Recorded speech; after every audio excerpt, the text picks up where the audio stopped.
Hey, what's up, everybody? Today, in Encouragement for Entrepreneurs, we're going to talk about the importance of having difficult conversations. I don't know if you are like me.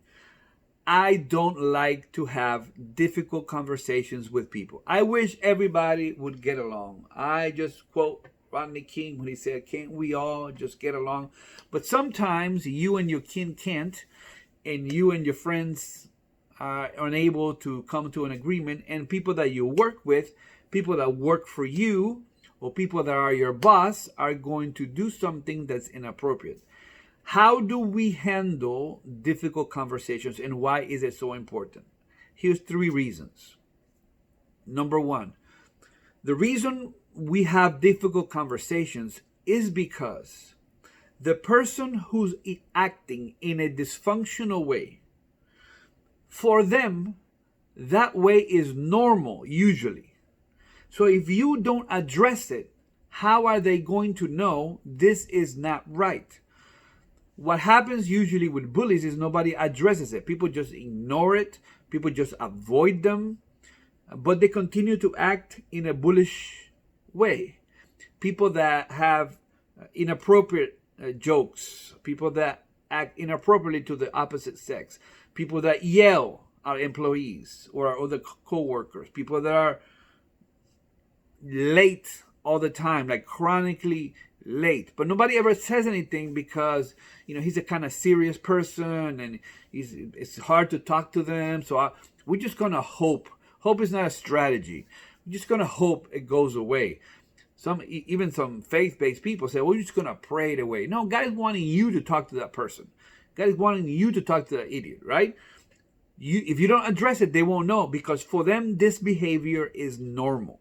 Number two, when you don't have difficult conversations, it demoralizes your team.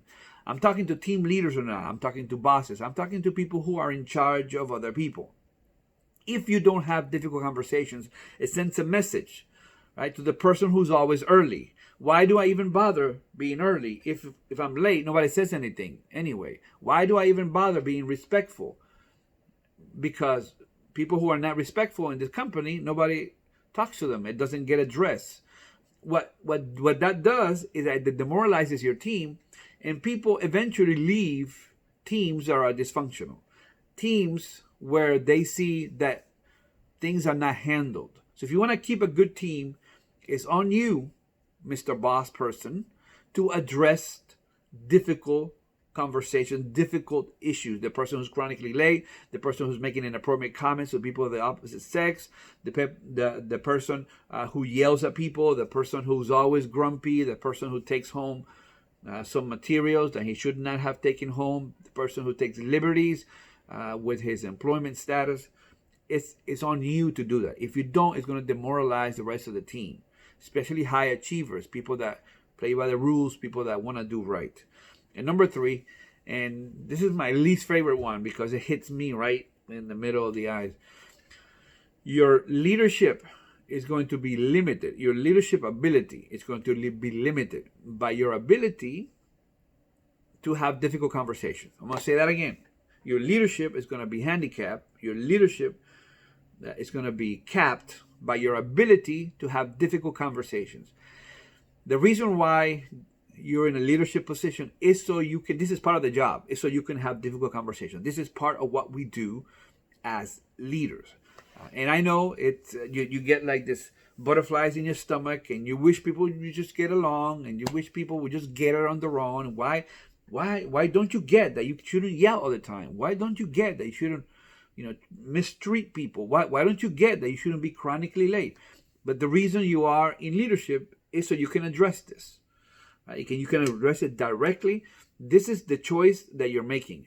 It's either an hour of frustration or a lifetime of dysfunction. So you choose, right? We rather choose sometimes, because this is what we're doing. We choose a lifetime of dysfunction because we don't want to address difficult issues. Well, I hope this was beneficial. If you know somebody who's in business, somebody who's in the business world, somebody who's an entrepreneur, can you share this with them and their team? Would appreciate. Leave some comments, some ideas, some questions that you have that I can address other videos that we do one every Monday, so you can start your week off right. Thank you for subscribing. Thank you for watching. Thank you for sharing. Did I say thank you for watching? Yeah, it's probably good to watch. Don't stink. God bless you. Have a great week. Have a great day. And remember to have difficult conversations today.